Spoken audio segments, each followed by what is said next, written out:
Have you ever watched an oil spill disaster play out on the news and just felt helpless? You thought, maybe I could join my local Surfrider chapter or buy a Prius. But what if the answer was on your head, as in your hair? It turns out each head of hair can hold 3 to 9 times its weight in oil. And that's exactly the solution my next guest has been innovating with since 1998.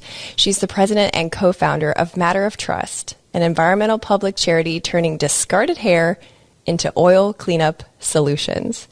Today, she's going to share how the idea came about, how it works, and how we can help. Green innovator, optimistic eco-doer, Lisa Gautier. Welcome to the show. Hi, thank you so much. I'm so glad that you're here. I feel like the idea of using hair for oil cleanup is one of those like, oh, yeah, that's brilliant. Why didn't we think of that sooner kind of things? Yeah, absolutely. I mean, when we talk to kids, we're always like, use shampoo because hair collects oil, and they get it, right away. Right away. So how did Matter of Trust, how did the idea come about? So Matter of Trust is an organization that does a lot of things, but by far this project is the most famous and the most fun, really, just because working with hairstylists and pet groomers is just a blast. Everybody's so positive and happy and, just making people and pets beautiful, so they're all happy and wonderful. But honestly, the thing is that we heard about this idea in 1999 because a hairstylist in Alabama named Phil McCrory had come up with the idea of using hair to soak up oil spills after he was shampooing a really oily head of hair. And at the same time, on a big TV in his salon, they were showing all these otters covered in oil on CNN because there was the Exxon Valdez oil spill in Prince William Sound, Alaska. And that was in the late 1980s, 1989. And he actually was cutting hair of people from NASA. And so he was talking to them about his idea, and they did a bunch of experiments. And they're like, you're right, hair does soak up a lot of oil. And so he had actually gotten some press about that way back then, and I'd heard about it. And I just assumed that every great idea made it big. And so when there were other oil spills, I assumed everybody was using hair for them, but turns out not. So how did that idea in Alabama become part of Matter of Trust and now on the bigger, I don't know if is it global? Is it a global scale? It is now, yeah, thanks to so many hair salons all over the world. So there was an oil spill in the Galapagos Islands, and they were using chemical dispersants. And the people there were very worried about it. We were actually working with them on a different project, and we heard about this. And I'm, why aren't you using the hair mats? And they're like, what hair mats? So I called every stylist in Huntsville, Alabama, till I found Phil. And he's like, I've never been able to make a business out of this. And my garage is full of hair. And I was like, oh, our charity would love to work with you on this. And we partnered. And from then on, we were partners, and it was just fantastic. And we, it was after that, we just really started to collect all the hair ourselves. And we were making mats, and we got partners around the world who also could felt and collect hair, et cetera. That's incredible. So how does it work? Where do the donations come from? Is it mostly hair salons or private donors? Well, during COVID, we exploded in private donors. And it was the first time ever that hair salons had this experience where, they were shut down like that, because usually, it's not something that could be outsourced. Usually it's recession proof. You always can go to a hair salon. So they were just in shock that their business changed. But we started to get all kinds of ponytails. And then, people also started to brush their own dogs. So we got a lot of fur. There's around 900,000 licensed hairstylists in the U.S. and about 400,000 pet groomers. But then, of course, there's 320 million people, and most of them have hair. So, yeah. Wow. Okay. So, how is it all textures of hair then? Yeah, we can take whether it's been chemically straightened or permed or colored, dyed with henna or, whatever the chemical treatment is. We've been doing tests on that to see if there's any leaching. There's no problem with that. Of course, what we call virgin hair is totally great. It's the nooks and crannies on the hair. So the less that it's chemically stripped, the better. But really, it's also just, the long fiber. The oil coats the outside of the fiber. It's just a lot of surface area. So, yeah, all of that can come to us. We accept everything that's over 1 inch long. And if it's over 4 inches long, we say, please send that separately to us if you could, because we use it for a separate part of the mat. And then anything that's under 1 inch can go into your garden or flower pots. That's really, really a good source of slow nitrogen release in soil. Oh, I did not know that. Okay, so how does it go from a pile of hair into a mat or a boom to absorb oil? So we get the packages. People just mail it to us very generously. And when you cut off your hair, we ask you to post it on our website called thehumsum.org for Humanity Adding Solutions. And then from there, we say which of our felters has the most space and the most need at that moment. And then it stays there for a month because we don't want to get lice or fleas or ringworm. And we've learned this lesson the hard way. So we hold everything for at least a month, unless it's a big emergency. And then we take it, and the long hair gets put into a machine called a needle punch in sort of a plaid pattern, and it makes these outer layers, what we call scrims. And then the short hair, fur, and fleece is sandwiched in between those, and they go through the needle punch machine again, so that the final mat is about 60 centimeters by 60 centimeters by 2 centimeters, which is basically 2 feet by 2 feet by 1 inch. And then after it's made, are there regular companies that are purchasing these over and over again, or is it like, on standby until there's an oil emergency? How does it get to where it's actually used as an oil absorption tool? So, yes, we have contracts with places that, and we're setting up more and more of them all the time to try to use local hair for local spills with different municipalities. And also we work very closely with the Air Force in the United States that uses them for contaminated water reservoirs and other uses. And so those are like nice, steady things, because the idea for us is to try to help subsidize this whole idea of using recycled waste fiber the way that oil is subsidized, because all, oil spills are cleaned up with synthetic booms and mats. So because that's subsidized, and it's cheaper to use oil to clean up oil when the government helps pay for the oil. So we're like, okay, we're a little charity, but we'll do what we can. So we'll just go ahead and help subsidize used, recycled fibers. And so basically what happens is that, you have all these little cottage industries, and they're willing to felt all these fibers and store them and everything. And so we'll get them the machines, but we want them to be able to sell the mats to make some income for their time and their work.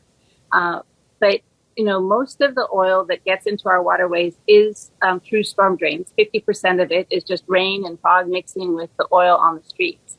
And only 5% comes from major oil spills. Those get more press, but they're really very small percentage of the overall contaminant. So, if there's a big major oil spill, everybody wants to help, and the hair can go straight to that, either in mats or in booms that we make on site, et cetera. But in general, everything we're doing is for, what we call just regular spillage all the time, and just trying to keep the most oil out of the waterways as possible. That is such a shocking fact that most of the, half basically of the oil that ends up in our waterways is just from rainwater pushing the oil on the street into the waterways. So how do your mats, where are they positioned in order to help with that? Are they like near the storm drains, or? Yeah, there's a wonderful company in Texas called Inlet Guard. And there's many places like that that'll make things that are like catchment cages that go inside of storm drains to get leaves and litter. And so basically, what you want to do is line those things with a hair mat so that when the rain comes in, most of it, most of the water will touch the hair mat, but then go off through this cage, because it's got big holes in it to make sure that you don't get big puddles or pooling or anything. But that way the oil will smash down onto the hair will grab it. And then the water goes on through the storm drain. And it also actually helps collect the litter as well. If they stay out too long, like more than 2 years or something like that, it turns out that acorns will also grab hold and they'll start to grow. So you do have to check them. We do check them. So then you have storm drain trees. Well, that's exciting. So how often do you have to change the, I guess really they could be called filters, the hair filters, when they're in a storm drain? So it depends on how much saturation you have. If you're in an industrial area and there's an awful lot of oil, then maybe, 2 or 3 times a year. If you're in a dry area and it's residential and there's not that much oil, we have seen them stay out there for 2 years. Like they're very sturdy mats. We make them, they're like doormats almost. And how do you dispose of them once they're saturated? So the interesting thing about that, and we get that question a lot, is that it's actually, we'd have to sue to get them back from an oil spill, because that's usually a legal situation and it's evidence. And for the cities all have their own disposal for hazardous materials. So, and in the United States, usually things are either landfilled in hazmat lined landfills, or they're incinerated for energy. We're actually more pro very clean incineration. We're starting to do a lot of research on clean incineration. Vienna, Austria has, one of the cleanest incinerators in the world, right in the heart of its city. Japan has done a lot of work on incineration. And we figure by the time you're done, the hair has been on your head, and it's, created jobs, in hair cutting and making mats, and then it's cleaned up water. And then, it can go as energy. That's a lot of use for one fiber. But, we know that there's particulate matter in incineration, and there's a lot of controversy around that. Right. Wow, that's incredible, though, to think about all those uses just from hair. And then, as you pointed out, jobs also for people that are creating the mats. Is the process to make the mats, is that a patented process, or? So, actually, Phil McCrory had patented it. And then in 2013, we all discussed it, and we were saying, look, it's everybody's hair. And so he agreed with us that it's now open to the world. And so that we did not renew the patents. And we just feel that this is really one of those things that everybody in the world should be able to, just share and love and protect environments with. I agree. That's very cool. I'm so excited about this because, as you know, I'm in Pensacola, Florida, and we are an ocean-loving town. And the Deep Horizon oil spill, that was really impactful for our community. And it was just so much oil in that 3 months. And I read that your organization received so many donations, which is so heartwarming. I think I read 750,000 pounds of hair. I can't even imagine that much hair, but enough to make a real impact on the cleanup situation. And just like the spill in the Galapagos that you just mentioned, the scientists, assigned to that solution decided that the hair booms would have sunk to the bottom, but then they used dispersants, which also sunk to the bottom. So since then, that's been over 10 years, have you had the opportunity to use hair booms instead of oil dispersants in any other oil spills? So first of all, I just want to do a big shout out to Yente Seaman, who is one of our huge heroes in Florida during the BP Horizon. That was in 2010. So yeah, I can't believe it's already been now 12 years. Actually, it was around Earth Day. It was like right around now that it all happened. And Also Amanda Bacon from Alabama and Barbara Johnson. There were just so many heroes out there. They would get, hundreds and thousands of volunteers at different times, thanks to the interfaith community and everything. They had barbecues and boom making things. They started to call them boombacues on the beach. Oh, yeah. That's so cool. And it was just amazing. Just really, I just fell in love with the South. So yeah, and everybody, fishermen and, just everybody was trying to help. Everybody really understood that this oil was sinking and just going to hit all the, the crabs and everything down there. And everybody was very concerned about it. So, we did get in. So the only time we counted was over a 4-day period where we know that we got about 750,000 pounds in one 4-day period, but we got a lot more than that total. And people were so generous with warehouses, just up and down from Florida Keys to Texas. So just a really, you can just tell how much people care about the environment down there. It was huge outpouring. And really we got hair from every zip code in North America and 30 other countries at one point when we were counting. And we couldn't always count because there was just too much coming in and we were too busy, booming and everything. But yeah, so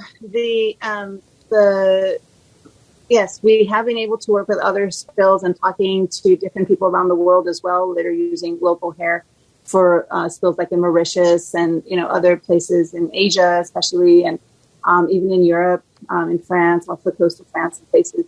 But again, so absolutely, if it's an emergency and if there's nobody taking care of the spill, like happens in South America or around the Amazon with oil pipeline leaks, etc., I think it makes the most sense to get in there. But if there is a hazmat team, we mostly now work with people trying to say, be very careful. This stuff is carcinogenic. If you're in the water and they've already used dispersants, those things are endocrine disruptors. So they're not only will they affect you and your health, but also your children's health. So it really, we think makes sense to let the people in the hazmat suits that are paid to do this and are trained to do this out in the oil, when they're there. And we're all about safety first now. And you can roll up your sleeves and start making mats and booms, with hair, which is non-toxic, and will help. And you're still making a big difference for petrochemicals in the waterways, but you're not in the middle of the oil. So you have been able to convince oil cleanup contractors to use your hair booms instead of the dispersants? Well, we actually don't work with oil companies that much. We've talked to them. But honestly, so here's the interesting thing is that, so there's so many places that spill oil. So you have mechanics shops, we do work with cities, of course, as I said, because they see a lot of oil.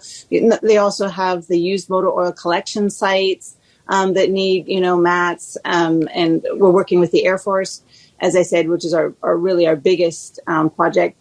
But oil companies themselves, we have not had a lot of success with them. And I think that's because they, it's a revenue cycle for them. They use oil to make oil spill cleanup products. So, right, because the booms were polypropylene?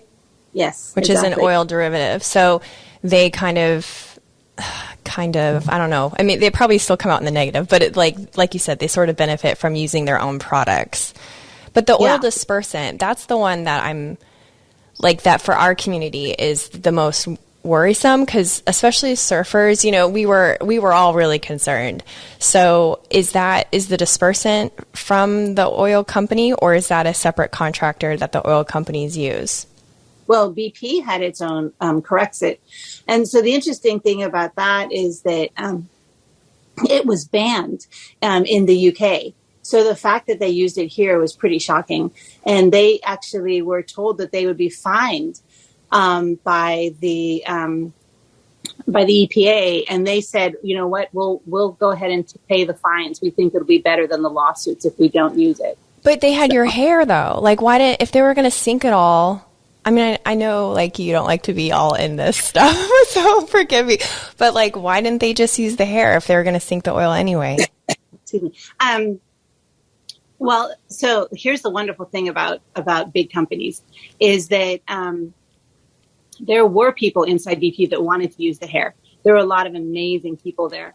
And the people that were in charge of boom acquisition did reach out to us and say, you know, we saw you on Rachel Maddow and we think what you're doing is amazing. And so, you know, let's get as much fiber as you can. They, you know, and we'll start booming all of the canals in Louisiana because they're very worried about, you know, just how many canals there were and the oil coming in, you know, maybe all the way up to New Orleans. And so, so we did because it was fleecing season and there were buffalo herds and all the alpaca herds and everybody, you know, they were all shedding all of their fleeces and we were getting truckloads and then somebody else in BP at their public relations department said, BP will not use hair. And I'm like, what? Well, that should be the opposite. It should be the boom acquisition people that are like, we haven't tested this yet. We don't know. And it should be the public relations people going, but this is such great public relations because now everybody's part of the solution. And oh my gosh, what a mess. But you know, they were dealing with a lot of lawsuits and so they were panicking and they weren't acting particularly great. And we were also, you know, all of us, like, you know, we were not getting much sleep either. So we could understand that they were not getting any sleep. And we're not reacting great, but yeah, it's the reason that, synthetic booms and mats, you know, are less expensive than using something like, you know, cotton or wool or hair or hay or anything like that is purely because it's subsidized. You know? Because it's subsidized.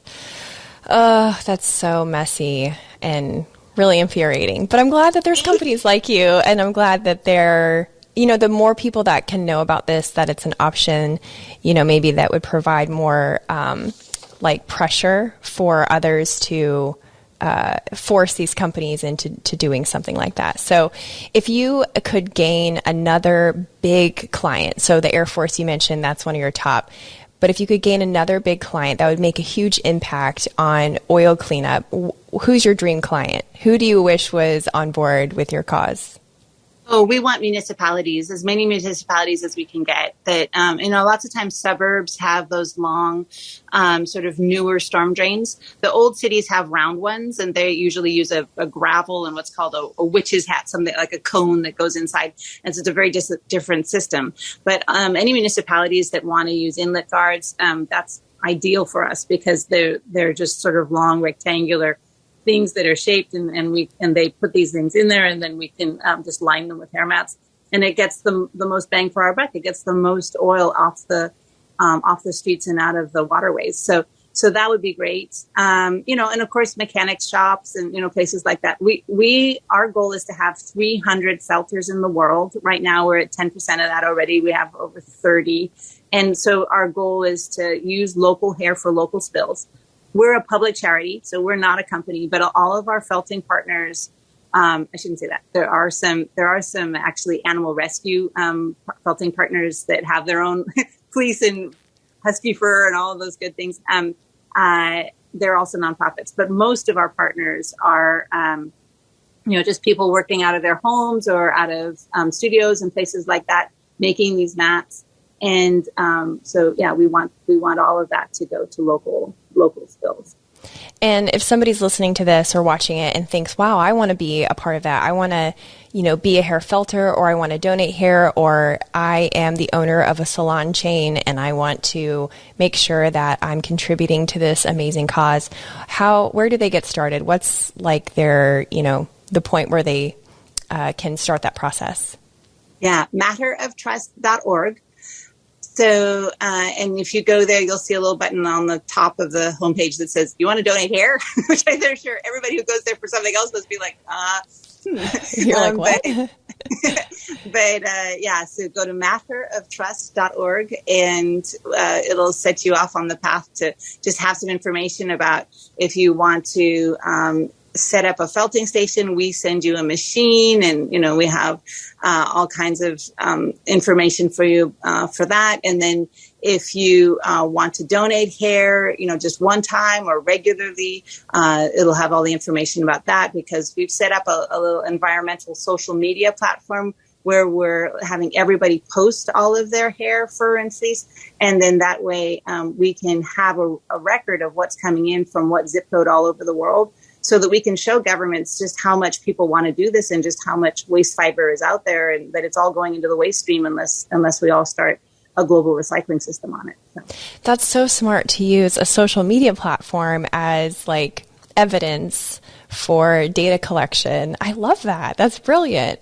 Or do you have any other social platforms that people can follow you before we wrap up? Yeah, absolutely. So we're on, Facebook and Instagram and TikTok and Twitter. And really, we would love people to help us with thehumsum.org. If you guys want to sign up with that, and we're trying to make a social media platform that's just about the environment and solutions. No politics, no ranting, no bullying. Just we have it all moderated by high school and college students and people that are, they found their inner hall monitor, and they're just really helping us keep it to be a really great and practical place to really stop pollution. That's our big thing. People talk about saving the world. I think the world's going to be fine. It's just humanity and the life on the planet right now that we're concerned about. And really, nobody likes pollution. Everybody is against pollution. So we know we're all on the same plane for that. And that's really what the website's about. I love it. Well, I signed up. I'm on there. So you got one more. That's brilliant. Thank you so much for doing this and for being such a champion of change. And thank you for sharing your story. This was fantastic. Thank you very much. This was great. This is one of the most professional podcasts I've ever been on. And I just have to say you are delightful. And I love what you're doing. This is fantastic. Hey, you're still here. That's awesome. I hope to see you next week too. I talk with the most interesting people that you've probably never heard of. Most of them are paradoxical and bring an opportunity for you to grow as a person. So if you like bright, meaningful entertainment, be sure to subscribe and hit the bell for notifications.